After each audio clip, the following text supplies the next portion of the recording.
आज आप सीखेंगे कॉम्पोजिशन क्या है और उसकी सेटिंग्स क्या है। चलिए स्टार्ट करते हैं।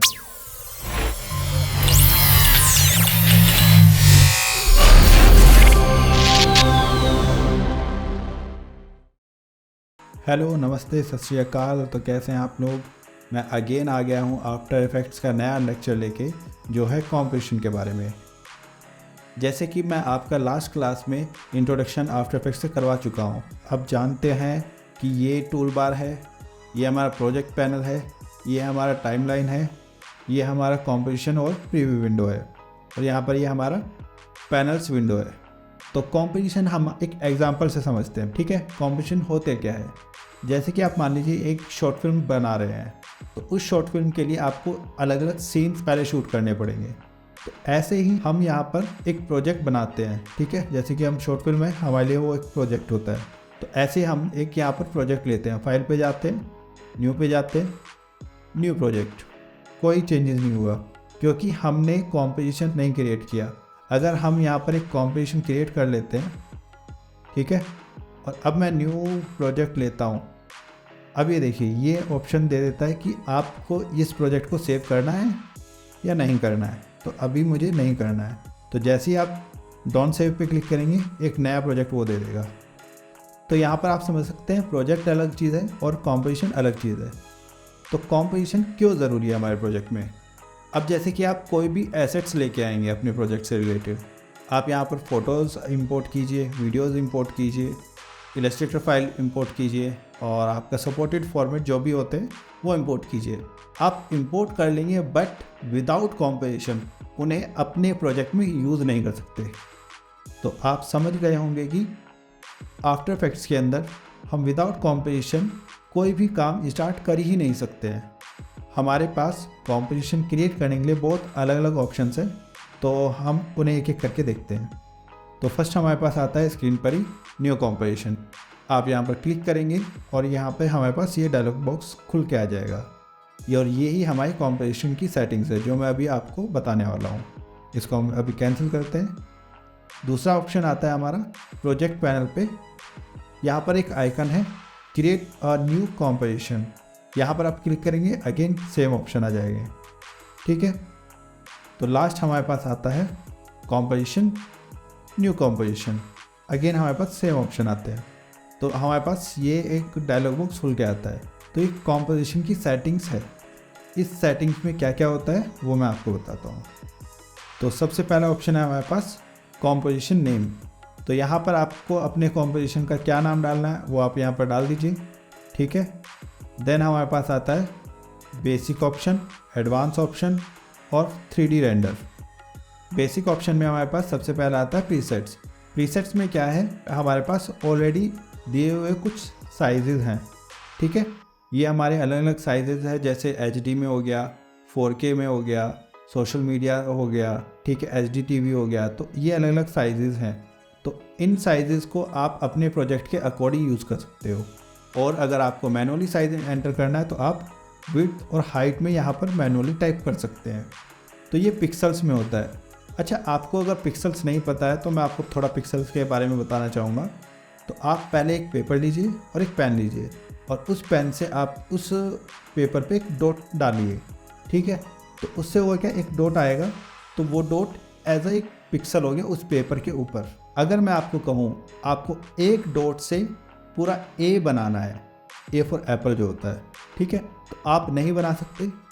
आपको 10 डॉट से आपको ए बनाना है, तो आप डॉट डॉट डॉट डॉट करके बना देंगे। तो लेकिन मैं जैसे जैसे आपके बढ़ाऊँगा कि आपको 100 डॉट्स देता हूँ मैं, ए की शेप होगी वो और क्लियर होती चली जाएगी। तो वो क्वालिटी आपकी इंक्रीज़ होगी जैसे जैसे आपके डॉट्स बढ़ेंगे, यानी जैसे जैसे आपके पिक्सल्स बढ़ेंगे। तो आपके यहाँ पर ये हमारे पास वही पिक्सल्स है, ठीक है। तो हमारे पास विड्थ में है 1920 और हाइट में है 1080। तो ये हमारा फुल HD रेजोल्यूशन है।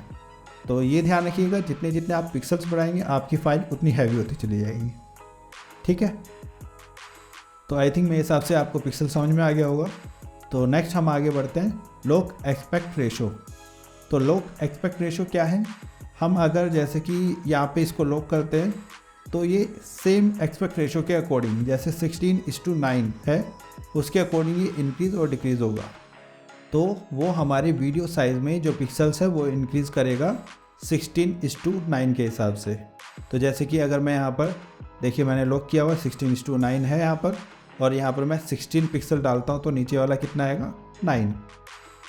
तो ये हमारा एस्पेक्ट रेशो है।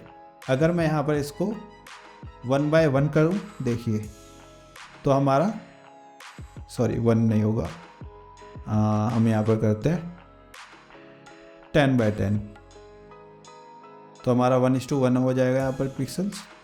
एक हमारा अगर विड्थ में है तो एक ही हमारा हाइट में भी होना चाहिए।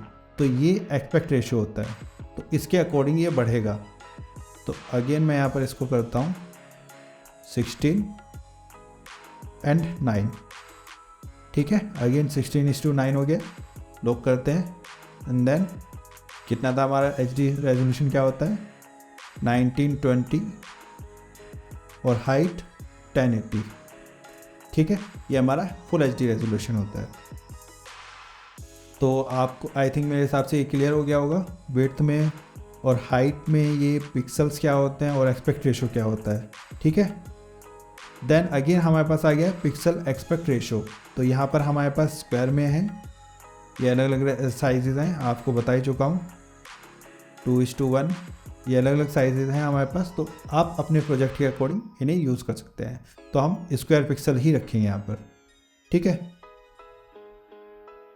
तो नेक्स्ट हमारे पास आता है फ्रेम रेट। तो जैसे कि आपने बचपन में देखा होगा, आपको सभी को पता होगा फ्लिप बुक क्या होता है। तो हम क्या करते थे, उसमें हम डिज़ाइन करते थे एक सेकंड पेज पे, फिर थर्ड पेज पे, और उसको जब हम फ्लिप करते थे वो एक तरीके से एनिमेशन का फील देता था। ये वो है, ठीक है। एक सेकंड में कितने आप फ्रेम्स देख रहे हैं यहाँ पर, वो चीज़ है यहाँ पर ये, ठीक है। तो देन हम आते हैं रेजोल्यूशन पे।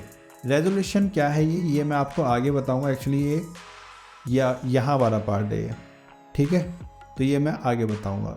स्टार्ट टाइम कोड, तो आपका ड्यूरेशन आपको कहाँ से स्टार्ट करना है और आपको ये ड्यूरेशन कितनी रखनी है। आपकी इस कॉम्बिनेशन का जो ड्यूरेशन होगा वो 8 मिनट का होगा, 30 मिनट का होगा, 25 मिनट का होगा और 1 आवर का होगा। ये आपको जितने भी ड्यूरेशन देना है आप यहाँ पे डाल सकते हैं।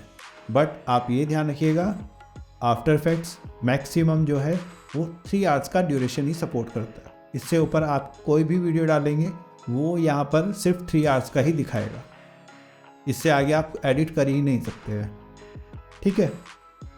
तो नेक्स्ट हमारे पास आता है बैकग्राउंड कलर।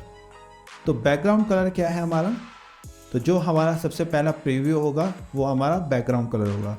तो बैकग्राउंड कलर हम यहाँ से सेलेक्ट कर सकते हैं, जो भी आपको वाइट रखना है, रेड रखना है, ब्लू रखना है, ठीक है। और यहाँ से ब्लैक करना है, ग्रे करना है, जो भी आपको रखना है वो रख सकते हैं। तो मैं यूजली ब्लैक ही रखता हूँ, ठीक है। ओके कीजिए, और एक बार आपने बैकग्राउंड कलर सेलेक्ट कर लिया, सेटिंग्स कर ली, डन। उसके बाद आप ओके प्रेस करेंगे, आपके पास एक कॉम्पोजिशन क्रिएट हो जाएगी, ठीक है।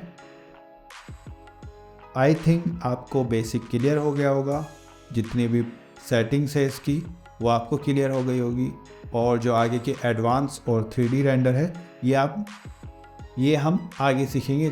तो आई थिंक आपको ये सब क्लियर है बेसिक्स का, और आपको जो भी सेटिंग करनी है वो करने के बाद आप ओके बटन पे क्लिक कीजिए और आपकी एक कॉम्पोजिशन क्रिएट हो जाएगी, ठीक है। आज के लिए इतना काफ़ी है।